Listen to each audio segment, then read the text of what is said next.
இந்தியாவை விளையாட்டில் super power நாடாக மாற்ற உதவும் என்று மத்திய அமைச்சர் அனுராக் தாக்கூர் குறிப்பிட்டுள்ளார். கேலோ இந்தியா போட்டியில் பதக்கம் வென்றவர்கள் அரசு வேலைவாய்ப்புக்கு தகுதி படைத்தவர்கள் ஆவார்கள் என மத்திய விளையாட்டுத்துறை அமைச்சர் அனுராக் தாக்கூர் தெரிவித்துள்ளார்.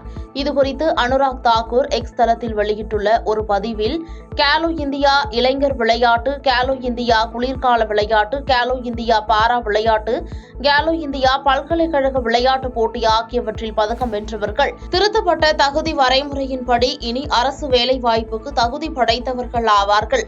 இந்த விதிமுறை திருத்தம் நமது வீரர்களை ஆதரிப்பதில் குறிப்பிடத்தக்க முன்னேற்றத்தை அளிப்பதுடன் நமது இந்தியாவை விளையாட்டில் சூப்பர் பவர் நாடாக மாற்ற உதவும் என்று குறிப்பிட்டுள்ளார்.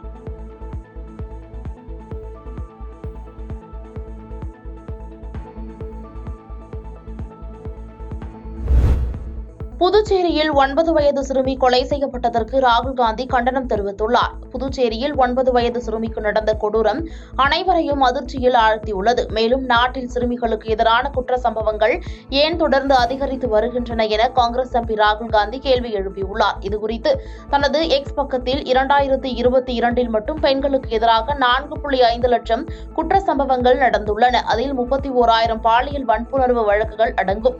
இதுபோன்ற ஒவ்வொரு சம்பவமும் ஒரு உணர்வற்ற அமைப்பு மற்றும் கொடூரமான சமூகத்தின் பிரதிபலிப்பாகும். இது ஒரு தேசமாக நாம் சுய பரிசோதனை செய்ய வேண்டிய விஷயம். பெண்களுக்கான பாதுகாப்பும் மரியாதையும் வளர்ந்த தேசத்தின் அடையாளம் என தெரிவித்துள்ளார்.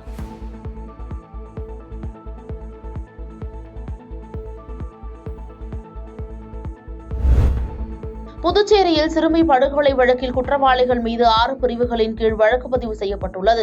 புதுச்சேரியில் கடத்தப்பட்ட 9 வயது சிறுமி படுகொலை செய்யப்பட்டு கால்வாயில் தூக்கி வீசிய சம்பவம் பெரும் அதிர்ச்சியை ஏற்படுத்தியது. இந்த சம்பவத்தை கண்டித்து எதிர்க்கட்சிகள் புதுச்சேரி அரசுக்கு எதிராக கண்டனங்களை எழுப்பி வருகின்றனர். புதுச்சேரி மாநில அதிமுக மற்றும் இந்தியா கூட்டணி ஆகியோர் முழு அடைப்பு போராட்டம் அறிவித்துள்ளனர். இந்நிலையில் சிறுமி படுகொலை வழக்கில் போக்சோ வன்கொடுமை தடுப்பு உள்ளிட்ட 6 பிரிவுகளின் கீழ் வழக்கு பதிவு செய்யப்பட்டுள்ளது.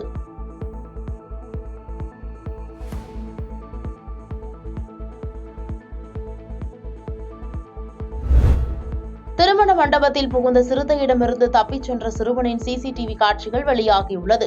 மகாராஷ்டிராவில் உள்ள மாலேகான் நகரில் இருக்கும் ஒரு திருமண மண்டபத்தில் புகுந்த சிறுத்தையை புத்திசாலித்தனமாக மண்டபத்திற்குள் வைத்து பூட்டிவிட்டு சிறுவன் தப்பி ஓடிய சிசிடிவி காட்சிகள் வைரலாகியுள்ளது.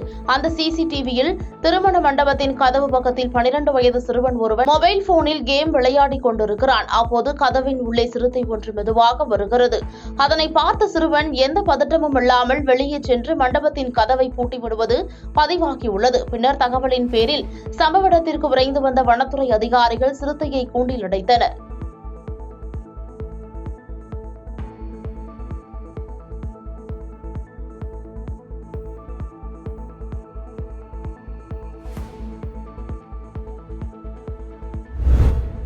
பெங்களூரு குண்டுவெடிப்பு வழக்கில் துப்பு கொடுப்பவர்களுக்கு 10 லட்சம் ரூபாய் பரிசு தொகை அளிக்கப்படும் என NIA தெரிவித்துள்ளது. பெங்களூரு ஹோட்டலில் நடந்த குண்டுவெடிப்பு சம்பவத்தில் IS பயங்கரவாதிகளுக்கு தொடர்பு இருப்பதற்கான ஆதாரங்கள் கிடைத்துள்ளதால் NIA அதிகாரிகள் மற்றும் மத்திய உளவு பிரிவினரும் விசாரணையை தீவிரப்படுத்தியுள்ளனர். உணவகத்தில் நடந்த குண்டுவெடிப்பை தொடர்ந்து பெங்களூரு உட்பட மாநிலம் முழுவதும் பேருந்து, ரயில் நிலையங்கள், மக்கள் கூடும் பகுதிகளில் பாதுகாப்பு பலப்படுத்தப்பட்டுள்ளது. இதுவரை பெங்களூரு ஹோட்டல் குண்டுவெடிப்புக்கு எந்தவொரு பயங்கரவாத அமைப்பும் பொறுப்பு ஏற்கவில்லை. இந்நிலையில் பெங்களூரு குண்டுவெடிப்பு வழக்கு தொடர்பாக துப்பு கொடுப்பவர்களுக்கு 10 லட்சம் ரூபாய் பரிசு தொகை அளிக்கப்படும் என NIA தெரிவித்துள்ளது. மேலும் தகவல் கொடுப்பவர்களின் விவரங்கள் பாதுகாப்பாக இருக்கும் எனவும் தெரிவித்துள்ளது.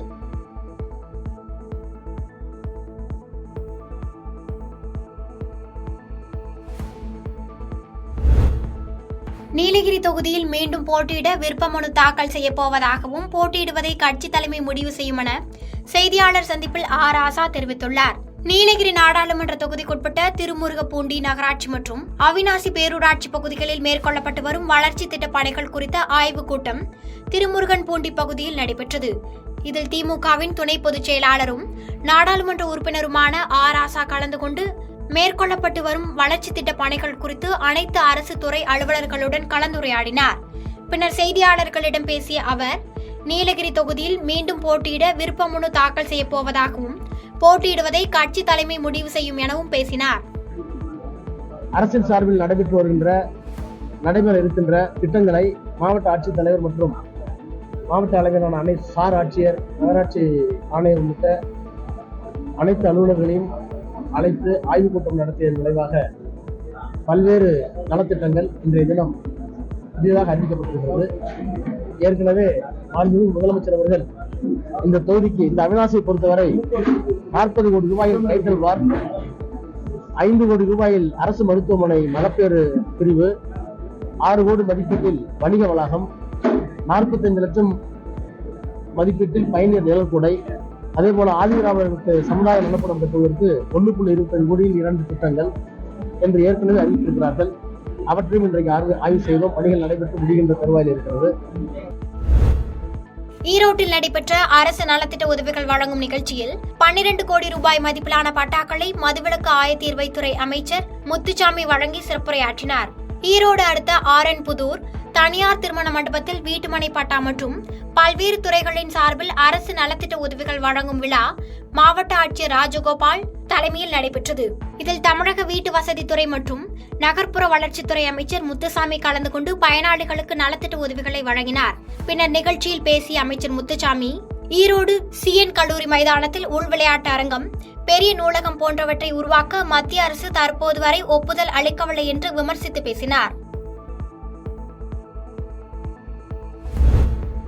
அரசு ஸ்டான்லி மருத்துவமனையில் மருத்துவக் கல்லூரி மற்றும் மருத்துவமனையை மேம்படுத்த ரூபாய் 256.50 கோடி மதிப்பீட்டில் கட்டப்பட்டுள்ள கட்டுமான பணியை அமைச்சர் மா சுப்பிரமணியன் அடிக்கல் நாட்டி துவங்கி வைத்தார். சென்னை ராயபுரம் அரசு ஸ்டான்லி மருத்துவமனையில் மருத்துவக் கல்லூரி மற்றும் மருத்துவமனையை மேம்படுத்த ரூபாய் 256.50 கோடி திட்ட மதிப்பீட்டில் தீவிர சிகிச்சை மற்றும் அரசு பிரிவு கட்டிடம், செவிலியர்கள் பயிற்சி மற்றும் பள்ளி மாணவர்களுக்கான தங்கும் விடுதி கட்டிடம், புதிய அடுக்குமாடி உயர்தர சிகிச்சை கட்டிடம் ஆகியவைகளுக்கு சுகாதாரத்துறை அமைச்சர் மா சுப்பிரமணியன் அடிக்கல் நாட்டினார். இதனைத் தொடர்ந்து வடசென்னை நாடாளுமன்ற உறுப்பினர் டாக்டர் கலாநிதி வீரசாமி தொகுதி மேம்பாட்டு நிதி மற்றும் அவர்களின் தொடர் முயற்சியால் CSR சமூக பொறுப்பு நிதி ரூபாய் 5 கோடி மதிப்பில் மருத்துவ உபகரணங்கள் மற்றும் RSRM மகப்பேறு மருத்துவமனைக்கு ஆம்புலன்ஸ் ஆகியவைகளை வழங்கினார்.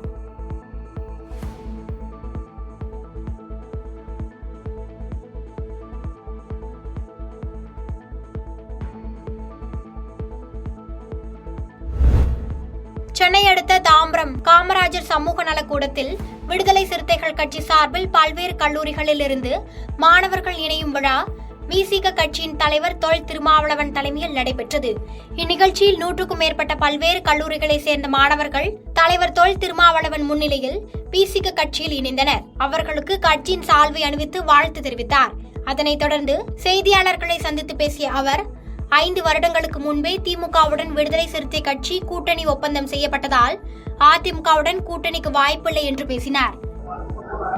கடந்த 3 ஆண்டுகளில் திராவிட முன்னேற்றக் கழக அரசு எளிய மக்களின் நன்மதிப்பை பெற்ற ஒரு அரசாக இயங்கி வருகிறது. எந்த ஒரு ஆட்சியிலும், ஆட்சி நிர்வாகத்திலும் விமர்சனங்கள் இருப்பது இயல்புதான். ஆனாலும் அந்த விமர்சனங்களை எல்லாம் தாண்டி அனைத்து தரப்பு மக்களின் நன்மதிப்பை பெற்ற ஒரு அரசாக திமுக அரசு, சமூக நீதி அரசாக திமுக அரசு இயங்குகிறது என்பதை சுட்டிக்காட்ட விரும்புகிறேன். பாதகம் செய்பவரை கண்டால் நாம் பயங்கொள்ளலாகாது பாப்பா, மோதி மிதித்து விடு பாப்பா, அவர் முகத்தில் உமிழ்ந்து விடு பாப்பா. அண்மை செய்திகளை உடனுக்குடன் தெரிந்து கொள்ள இணைந்திருங்கள் இயம்நாடு தொலைக்காட்சியுடன்.